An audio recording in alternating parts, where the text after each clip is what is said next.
This lecture gives a comprehensive coverage of clinical examination of cardiovascular system, including inspection, palpation, percussion, and auscultation. Clinical examination is guided by the symptoms. Unless the history is correlated with physical findings, important diagnostic possibilities may be missed.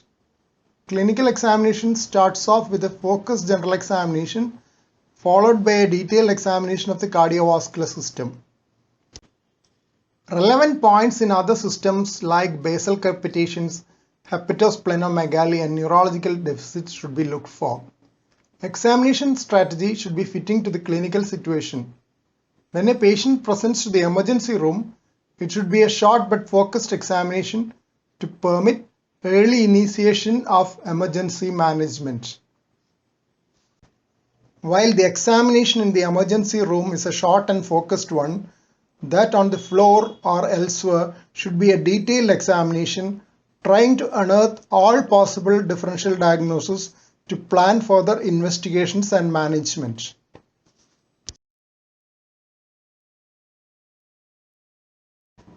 Now we will move on to the general examination with respect to the cardiovascular system.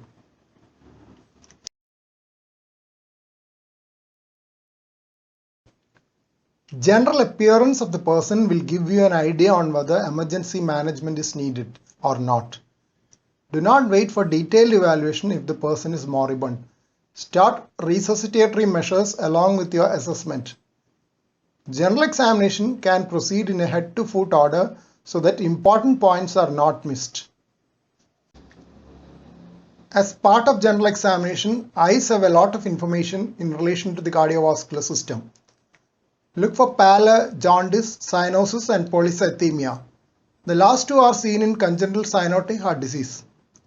Squint with ocular muscle weakness is a feature of Kearns-Sayre syndrome and may be associated with complete heart block. Hypertelorism and epicanthic folds are noted in Down syndrome.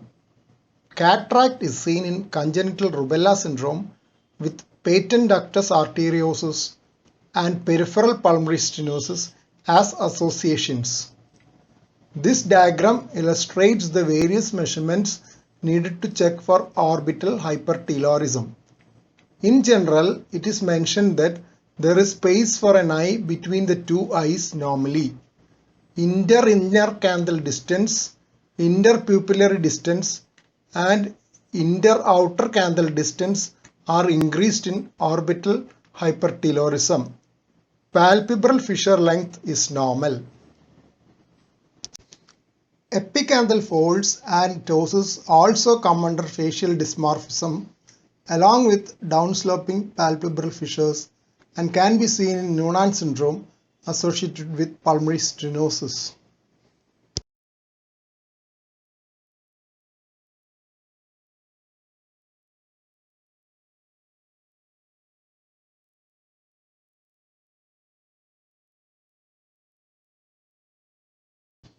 Webbing of neck is seen in Turner syndrome and Noonan syndrome.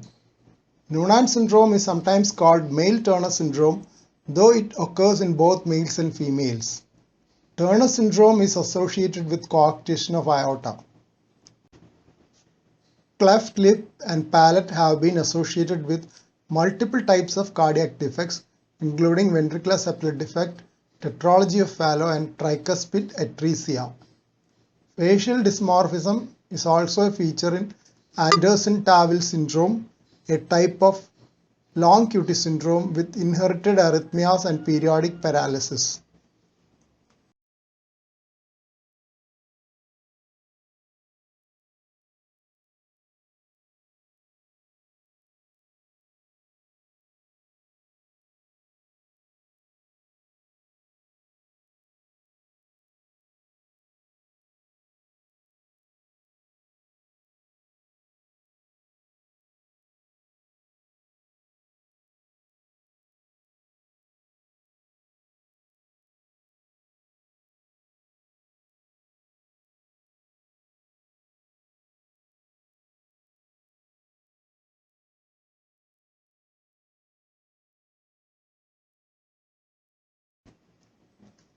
Grade 4 or hypertrophic osteoarthropathy is not common in cardiovascular causes of clubbing, hence the term hypertrophic pulmonary osteoarthropathy.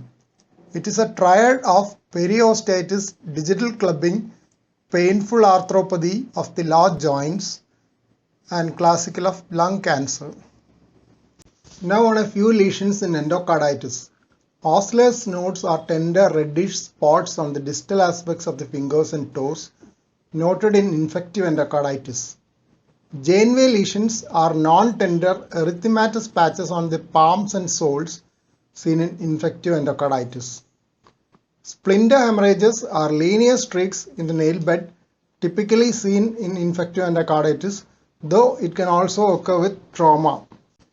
Arachnodactyly or long slender digits resembling those of arachnids, that is the spider family, is a feature of Marfan syndrome. Polydactyly with extra digits is part of the Ellis-Van Creveld syndrome, which has in addition short stature and cyanotic congenital heart disease like single atrium. Edema is a collection of fluid in the subcutaneous tissue. If it is unilateral, the cause is local like lymphedema or deep vein thrombosis, that is clotting of blood within the deep veins of the legs. Pitting edema is demonstrated by sustained pressure over the lower part of the tibia to displace the fluid and form a pit. Bilateral pedal edema, which is usually pitting in nature, can occur in cardiac failure, renal failure, and hepatic failure. Hypoproteinemia and hypothyroidism are other important causes. Long-standing edema can become non-pitting in nature. Please don't forget to subscribe to this channel for future updates and click on the bell icon for all updates. Thank you.